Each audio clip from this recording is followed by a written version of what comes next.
Assalamualaikum warahmatullahi wabarakatuh. Salam TPA Moroso. Selamat datang di podcast IKP Official, saluran informasi cerdas masyarakat sejahtera. Informasi merupakan sekumpulan data dan fakta yang diproses dan dikelola sedemikian rupa sehingga menjadi satu informasi yang mencerdaskan bagi masyarakat. Saya Helman Kaimu selaku host akan memandu perbincangan kami hari ini seputar optimalisasi atau peran Pemda dalam mengelola pariwisata di Kabupaten Morowali.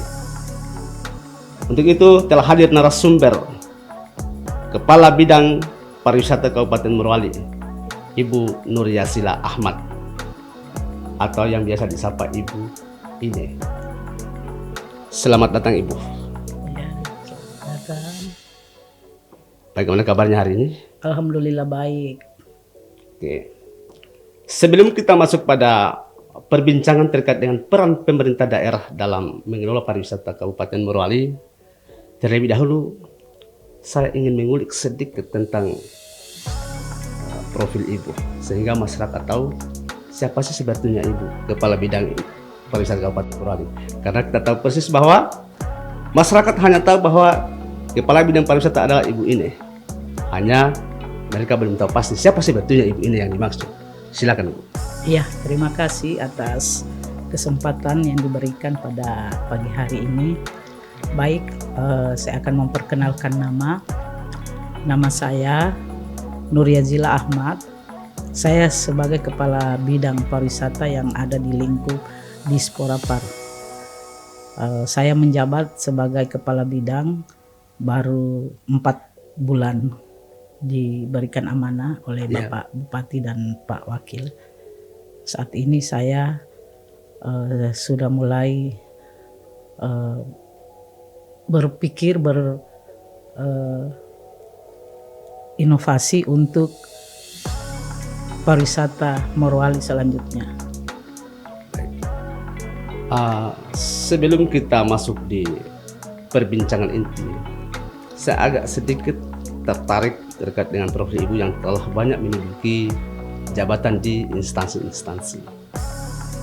Setelah Ibu dipercayakan atau diberikan amanah oleh Bupati dan Wakil Bupati Morowali sebagai Kepala Bidang Pariwisata, apa yang terlintas di pikiran Ibu untuk memajukan pariwisata Kabupaten Morowali? Iya, sedikit terlintas pada saya tentang pariwisata supaya lebih maju. Saat ini pariwisata Morowali sudah maju, tapi supaya lebih maju, saya ingin selalu mempromosikan destinasi-destinasi wisata yang ada di daerah kita. Tanpa kita melalui promosi, tanpa kita melalui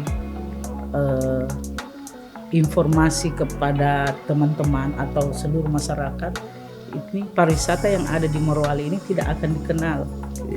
Nah, jadi saya punya rencana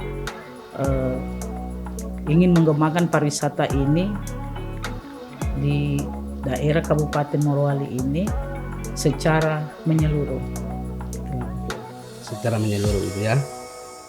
Kemudian setelah masuk di bidang pariwisata, kan sebelumnya Ibu kita tahu pernah dari situ. Iya. Di Dispora. Di Dispora. Iya, pernah dari situ. Tapi waktu itu Ibu kan belum sebagai kepala bidang, masih Kepala seksi waktu itu. Ya, setelah menjadi kepala bidang ini, bisa tidak disampaikan untuk menjadi patron dalam pengembangan pariwisata ini? Kira-kira seperti apa tupoksi-tupoksi yang ada di bidang pariwisata ini? Iya. Tupoksi yang ada di bidang kami itu salah satunya itu mengembangkan pariwisata, selain mengembangkan, mengelola. Nah, selain mengelola, mengembangkan, juga melihat objek wisata atau kawasan yang strategis untuk bisa mengembangkan daripada destinasi yang ada di sini. Itu salah satu tupoksi. Kemudian membina pelaku usaha pariwisata. Itu yang kita akan genjot sekarang bagaimana pelaku usaha pariwisata itu bisa berkembang. Nah, makanya kami dalam hal ini kami mempunyai beberapa program di 2 tahun terakhir ini untuk membina teman-teman yang ada di seputaran objek wisata yang ada di daerahnya mereka masing-masing. Tadi kita sudah sebutkan ada beberapa tupoksi yang kita sebutkan, termasuk membina Usaha pariwisataan, dan juga ada beberapa tupoksi lainnya. Mengelola. Dari sekian banyak potensi wisata, kira-kira apa yang menjadi unggulan selain Sombori, yang menjadi unggulan pariwisata Kabupaten Morowali yang mampu mengangkat perekonomian masyarakat selain Sombori, Ibu? Kira-kira apa? Iya, selain Sombori yang ada di sini, objek wisata yang ada di lingkup Bungku Tengah itu ada beberapa objek wisata yang ada di Desa Matansala, ya salah satu mangrove. Kemudian yang ada di Desa Ipi, air terjun Vera yang itu masyarakat sudah pada tahu semua. Kemudian ada lagi permandian yang ada di Bente yang disebut permandian Fofua ya. Iya, itu yang kemarin yang sempat Bapak Bupati dan Bapak Wakil Bupati meresmikan di tahun kemarin.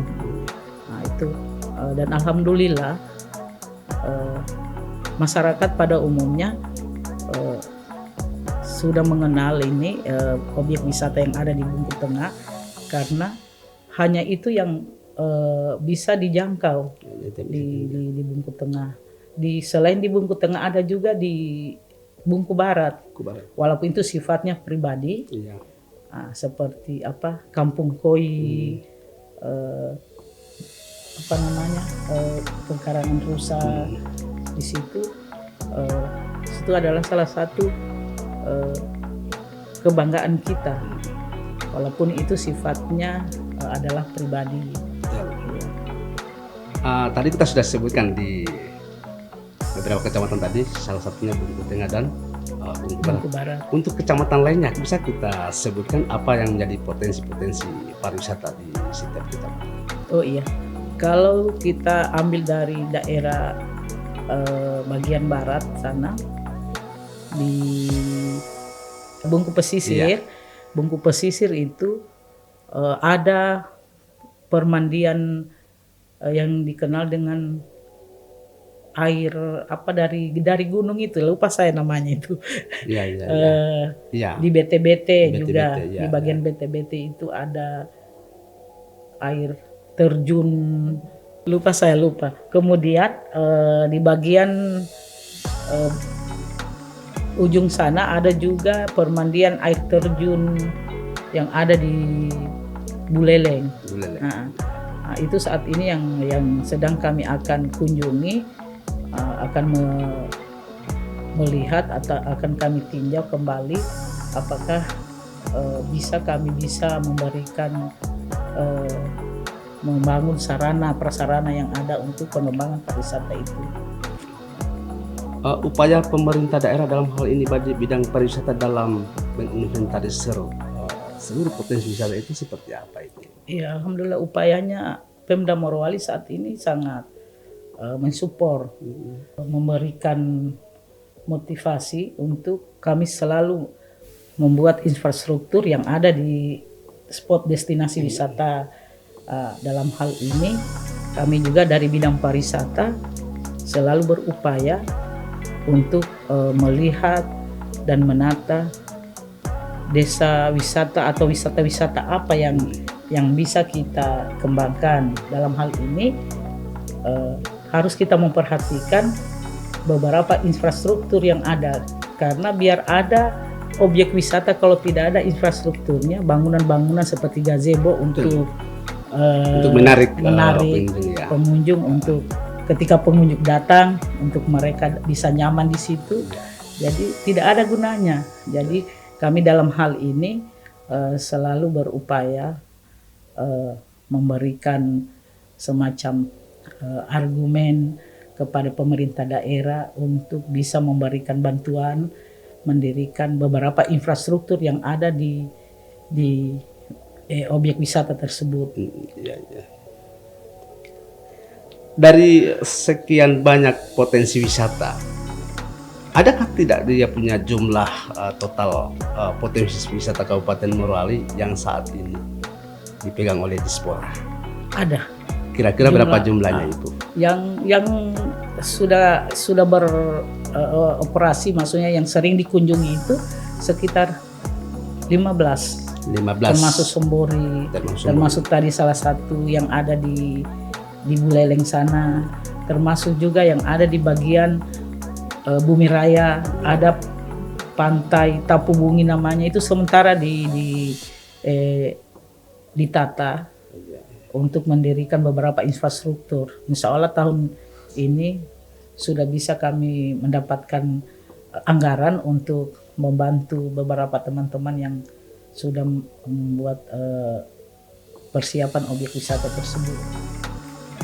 Dari 15 itu sudah ke semuanya kecamatan ya, 10 kecamatan. Iya. 15 itu. Tapi kan kalau kami berjalan biasa ke Pulau Minui, biasanya ada beberapa pulau yang memang menjadi potensi wisata yang harusnya itu bisa dikelola oleh bidang pariwisata. Kira-kira memang bidang pariwisata ada upaya untuk menjadikan tempat-tempat potensi-potensi wisata itu untuk dijadikan sebagai objek wisata bagi masyarakat. Iya, ada. Karena kenapa Kak saya mengatakan ada, di tahun ini kami ada beberapa objek wisata yang dimenuhi, itu sudah mendapatkan anggaran untuk membangun infrastruktur. Nah, salah satu permandian Rebi-Rebi, salah satu yang ada di Terebino ya. Ya, Terebino. Nah, kemudian ada di permandian yang ada di bagian pasir apa namanya itu pantai. Ada pantai Ngapefado. Ada itu. Ada beberapa itu objek wisata yang sekarang yang sementara kami lirik, dan insya Allah mungkin tahun ini sudah ada itu. Ya, mudah-mudahan lah ya. Iya. Kemudian ini kan kita sudah bukan cuma Minui kita berbicara, tentunya kita skop Kabupaten Morowali. Iya. Saya melihat juga di kecamatan-kecamatan lain, Ibu memang ada juga potensi-potensi yang memang harus dikembangkan. Tentunya tadi kita sudah jelaskan bahwa ada upaya pemerintah termasuk membangun infrastruktur. Iya. Kemudian juga tadi saya lihat ada tupoksinya Ibu terkait dengan pengembangan ekonomi pariwisata. Iya, usaha. Bisa juga dijelaskan ini terkait dengan pengembangan itu? Iya. Dalam hal ini ketika di lokasi, di titik destinasi wisata itu, kalau orang berkunjung pasti akan mencari beberapa oleh-oleh. Jadi kami setiap tempat wisata itu, destinasi wisata itu, kami menyiapkan beberapa tempat atau satu tempat untuk teman-teman yang ada di sekitar itu bisa berusaha, minimal meningkatkan perekonomian mereka. Kan tiap-tiap daerah itu ada semacam cenderamata yang dia buat atau makanan khas dari daerah tersebut. Jadi secara tidak langsung itu sudah meningkatkan usaha perekonomian. Sudah meningkatkan usaha perekonomian. Bagi warga setempat ya, di sekitaran pariwisata itu. Destinasi itu. Kemudian ada tadi saya sempat dengar terkait dengan Pokdarwis. Ini Pokdarwis ini sudah didengung-dengungkan di kalangan masyarakat, tapi kan masyarakat ini banyak yang juga tidak tahu apa itu Pokdarwis, kemudian seperti apa tugas-tugasnya. Tentunya ini bidang pariwisata tahu seperti apa itu. Iya, baik. Kami di bidang pariwisata itu sudah 2 tahun terakhir ini melakukan pembinaan, peningkatan sumber daya manusia. Dalam hal ini teman-teman yang ada di sekitaran yang mempunyai destinasi wisata. Makanya kami melakukan pelatihan yang disebut dengan Pokdarwis. Pokdarwis itu adalah kelompok sadar wisata. Karena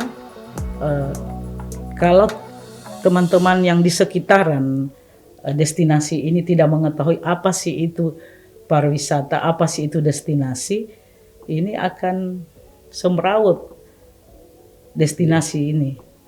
Karena kenapa? Sudah teman-teman yang kita berikan pelatihan ini yang mengatur. Ya. Nah, kemudian kenapa ada juga desa wisata? Sudah teman-teman pelatihan desa wisata ini yang bisa mengatur di objek wisata itu. Makanya kami melakukan pelatihan sadar wisata Pokdarwis, kemudian pelatihan desa wisata.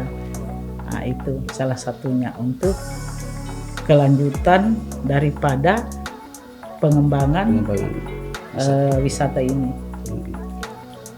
Pokdarwis, kelompok sadar wisata ini sudah terbentuk Ibu ya? Iya sudah. Apakah memang ini sudah terbentuk juga di semua kecamatan? Pokdarwis yang dimaksud ini supaya nantinya yang kita harapkan ini potensi wisata ini bisa terbangun dengan bagus. Iya, baik untuk saat ini tahun kemarin sudah dilakukan pelatihan itu di bagian sekitar Bungku Timur dan Bahodopi. Nah, itu yang sudah dilakukan tahun kemarin. Tahun ini insya Allah di bulan 9 ini kami akan melaksanakan pelatihan itu. Kami titikkan di Bungku Tengah dan Bungku Barat serta Bumi Raya. Nah, jadi sasaran daripada itu yang punya destinasi wisata saja. Kan kita akan rugi kalau kita melatih Pokdarwis, kelompok sadar wisata yang tidak punya destinasi. Betul. Jadi sasaran pelatihan itu yang punya destinasi wisata itu. Tapi menurut Ibu kalau untuk yang punya destinasi wisata berarti masih ada loh kalau begitu. Masih ada kecamatan yang memiliki yang tidak memiliki destinasi wisata. Iya. Kami ini orang pariwisata ini kalau melihat yang indah-indah, kami sudah mengatakan itu adalah salah satu potensi yang kita akan garap kembali. Kita akan garap maksudnya untuk bisa menarik ya. Jadi yang jelas setiap kecamatan itu pasti mempunyai objek wisata. Cuma kita tidak pernah melihat, tidak pernah kunjungi, atau kita tidak pernah mendengar bahwa di sana ada. Nah, jadi insya Allah kami di bidang pariwisata itu akan selalu berupaya mencari informasi, ya, mendengarkan cerita dari teman-teman bahwa di sana ada salah satu objek wisata mungkin yang belum pernah kita lihat, ya. Jadi kalau ada teman yang ngomong begitu, pasti kami dikunjungi lagi. Iya. Oke, jadi kalau untuk persoalan wisata ini tentunya sudah ada catatan-catatan tersendiri untuk bidang informasi, bidang pariwisata. Tapi apakah sejauh ini memang dalam proses mendata potensi wisata ini Ibu memang dilakukan secara door to door atau hanya sebatas mendapatkan data dari desa atau bagaimana? Selain kami mendapatkan data dari desa, kami langsung ke sasaran. Nah, istilahnya door to door, melihat, karena cuma data. Kalau kita hanya melihat data, kita tidak terjun ke lapangan, itu akan mustahil jadinya. Ya, kalau kita mendapatkan data, kemudian kita turun, itu akan lebih bagus. Jangan nantinya di desa mengatakan ada spot wisata, umpama Laf Afu, ada air terjun di sana, dan ternyata air terjun itu sudah tidak ada airnya, ya kan? Nah, jadi selain kita mendapat data, kita harus terjun ke lapangan melihat. Kita tahu persis Ibu bahwa di Morowali ini kan memang sentralnya pertambangan. Lalu kemudian dalam prosesnya ada potensi wisata. Yang kemudian pertambangan ini bisa kita katakan bisa dirusak lingkungan di sekitar itu. Iya, merusak kira-kira bagaimana upaya bidang pariwisata untuk menyikapi hal itu? Jangan sampai nanti yang tadinya potensi wisata yang harusnya kita angkat ke dunia luar, bahkan ke mancanegara atau ke lokal, lalu kemudian tiba-tiba hilang karena aktivitas pertambangan tadi itu. Saya pikir itu adalah PR yang besar, ya. PR besar buat kami di bidang pariwisata, karena kalau pariwisata itu sampai kita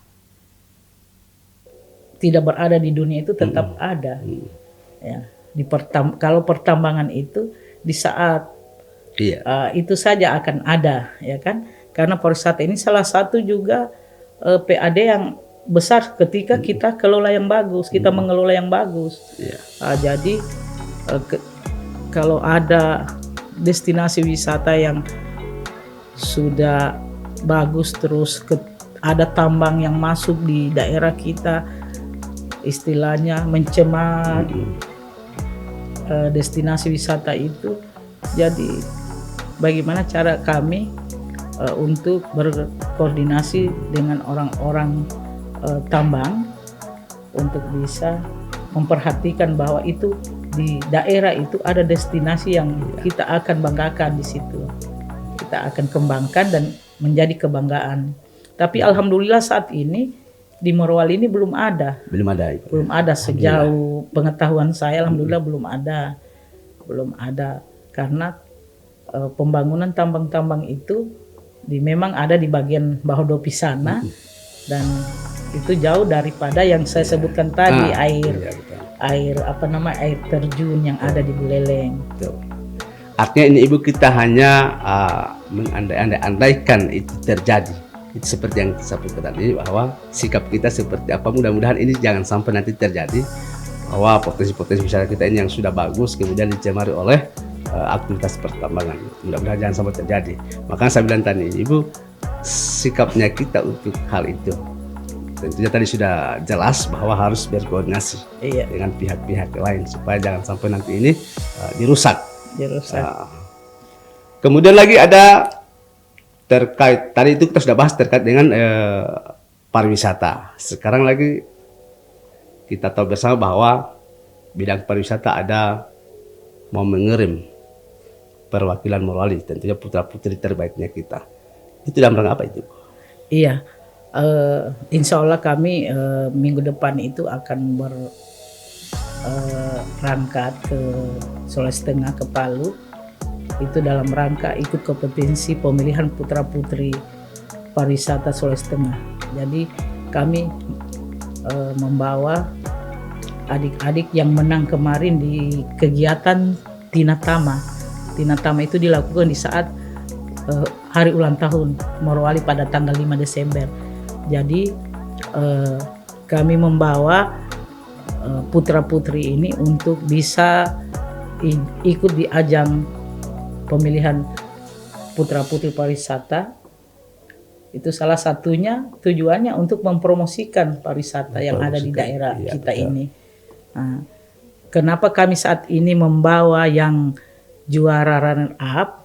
Karena yang juara kemarin, juara 1 itu yang terpilih Tina itu berada di Kepulauan Menui, tapi karena kondisi saat ini, kondisi alam yang tidak menentu, katanya ombak, takut untuk datang ke kabupaten, makanya kami memilih yang juara runner up saja, karena insya Allah juga bisa ikut kompetisi di acara pemilihan putra-putri di Sulawesi Tengah. Ini kan kita tahu bahwa begini, bidang pariwisata sudah banyak prestasinya, termasuk juga pariwisatanya, kemudian peningkatan ekonomi pariwisata. Kira-kira masih ada program unggulan yang lain yang sudah tercapai atau prestasi bidang pariwisata itu yang sudah dilaksanakan selama ini selain prestasi yang lain? Ada prestasi lain? Prestasi pariwisata? Iya. Apakah ada mendapatkan penghargaan ke tingkat nasional, internasional, atau bagaimana? Iya, kalau penghargaan ke tingkat nasional ini kemarin itu ada perwakilan dari Morowali itu ke tingkat nasional, itu pemilihan putri di Berau, pemilihan putri di Berau dengan di Jakarta tahun kemarin itu sudah tingkat nasional. Jadi mereka itu dari sini pemilihan Tinatama mereka juara, kemudian ke tingkat provinsi mereka juga juara, kemudian mewakili Sulawesi Tengah ke Berau tersebut. Ada 2 kemarin itu utusan yang ini ke Berau dan ke Jakarta, sampai ke Bali. Sampai ke Bali. Iya. luar biasa sekali Bu, ya prestasinya. Itu kan tentunya membanggakan selain keluarga juga daerah tentunya. Kira-kira apa harapan Ibu terkait dengan perwakilan-perwakilannya? Apakah memang akan diupayakan supaya prestasinya sama dengan perwakilan Morowali sebelumnya atau bagaimana? Iya, harapannya seperti kakak-kakaknya yang sudah tingkat nasional. Iya. Tidak mungkin kita mau ikut event kalau tidak ada harapan yang bagus. Kita sudah buang-buang uang, kita sudah buang-buang waktu, ya kan? Jadi kami tetap optimis untuk mendapatkan juara nanti di ajang pemilihan putra-putri di Palu. Nantinya setelah ini juara, ini akan ke Bandung. Kalau tidak salah itu ada programnya itu akan diutus ke Bandung. Itu kami akan berupaya juga bagaimana caranya kami bisa memberangkatkan adik-adik ini. Jadi intinya upaya kami, keinginan kami, mereka mendapat juara. Mereka mendapat juara. Intinya mengharumkan nama daerah kita Morowali gitu. Oke. Tapi bisa disampaikan sini kira-kira ini perwakilan ini dari sekolah mana, kemudian dari kecamatan mana, supaya masyarakat tahu bahwa ternyata perwakilan putra-putri Morowali ini dari sini, sehingga mereka bisa jadikan patron di sini ternyata tempatnya untuk mau maju ke depan. Iya, kalau putranya ini dia sudah kuliah di Kendari, di salah satu universitas yang ada di Kendari. Tapi putranya ini orang Bungku Timur. Kemudian kalau putrinya dia masih sekolah SMA 1. Iya. Sekarang sudah kelas 2 akan naik kelas 3.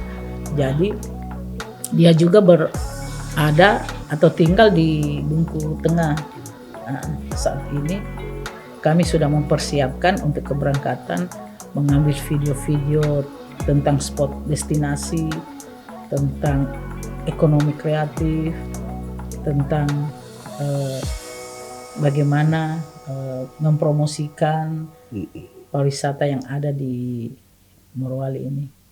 Ya, sangat membanggakan.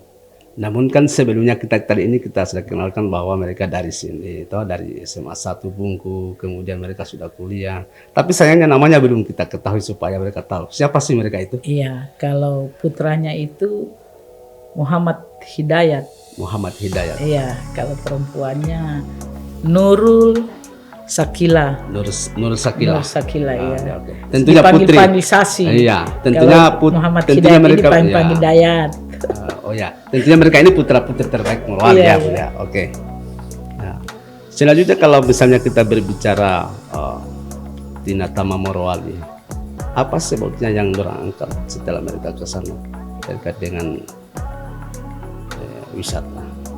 Apakah mereka hanya masih mengangkat Sombori atau ada potensi-potensi lain? Iya, yang jelas prioritas yang mereka nanti sampaikan itu adalah Sombori. Kemudian semua spot destinasi yang ada di sini, destinasi yang ada di daerah kita, termasuk ekonomi kreatif, makanan-makanan khas kita, budaya kita,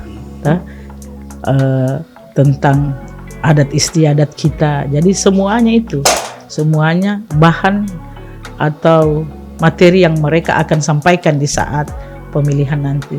Ya, tergantung pertanyaan yang mereka dapat, ya.